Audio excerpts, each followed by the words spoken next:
भगवान का धन्यवाद करते हो कि भगवान ये तेरी कृपा है जो मुझे मिल रही है। लोग सड़कों किनारे बैठे हाथ फैलाए बैठे हैं, भूख से मर जाते हैं, कोई देता नहीं है। आपकी कृपा है जो मुझे ये मिला है। और उसमें से एक रोटी निकालिए, आधी गाय को दीजिए, आधी कुत्ते को, आधी कौवे को। प्राणियों में सद्भावना हो, ये मूल तत्व तो यहाँ आता है। अब एक कही गई, आप ज्यादा भी निकाल सकते हैं कि एक गाय को दे दी, एक कुत्ते को दे दी, एक जो है कौवे को दे दी, कोई उसमें दिक्कत नहीं है। एक मिनिमम रखी गई है। और आसपास कोई तालाब है, वहां हफ्ते में एक बार 2 बार आटे की गोलियां जाके डालिए। जैसे ही डालेंगे मछलियां इतनी सेंसिटिव फौरन सभी का ठीक हो जाता, और आपको इतना आनंद आएगा। आप क्या डाल रहे हैं? आटे की गोली मछली को, लेकिन मछली है कहाँ? जल के अंदर। आपके शरीर में कितना है जल तत्व? आपके शरीर में 70% और ब्रह्मांड में भी 70% जल ही जीवन है।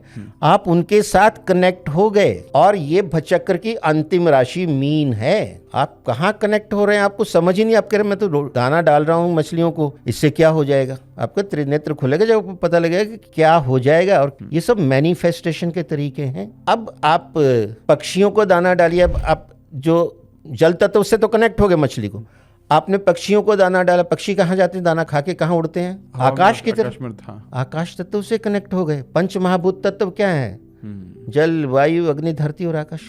जल से कनेक्टेड, वायु से कनेक्टेड, और अग्नि जो सूर्य को जल दिया आपने, धरती पे तो आप खड़े ही हैं। अब जब आपने पक्षियों को दिया तो वायु तत्व भी उसमें आ गया। हवा में उड़ते हैं, जो बोलते हैं ना, एयर लॉजिस्टिक। करेक्ट। अब बाकी क्या बचा? पाताल से आप अभी तक दूर हो। पाताल में भी जीवन है, राजा बलि का राज है वहां। और पाताल में कौन रहता है? सर्प, चूहे, कीड़े मकोड़े। उनसे कनेक्ट होना है। प्राणियों की सद्भावना अभी पूरी नहीं हुई है। और वहाँ आप आटा, चीनी, काले तिल मिक्स करके देखिए, छेद होते हैं बड़े बड़े पेड़ों के नीचे, जिसमें से चींटे चींटियाँ निकलते हैं और खा के फिर अंदर चले जाते हैं। वहाँ डाल दीजिए, वो खाएंगे। एक कटोरी में हजारों चींटे चींटियाँ खा जाएंगे, और उनकी दुआएं मिलेगी। आप हजारों लोगों की पार्टी करें, उसमें कितना खर्चा और इसमें कितना खर्चा। आत्मा तो आत्मा है। जो ये उपाय मैंने छोटे छोटे बताए, ये आपकी दिनचर्या में होने चाहिए। आप कीजिए और मुझे बताइए कि रिटर्न ऑन इन्वेस्टमेंट आपको कितनी आ रही है। आपको 3 महीने में फीलिंग आ जाएगी। मैनिफेस्ट करते जाइए हर एक के साथ, आपको वो मिलेगा। आप अपने कर्म तो करो, दृढ़ निश्चय रखो।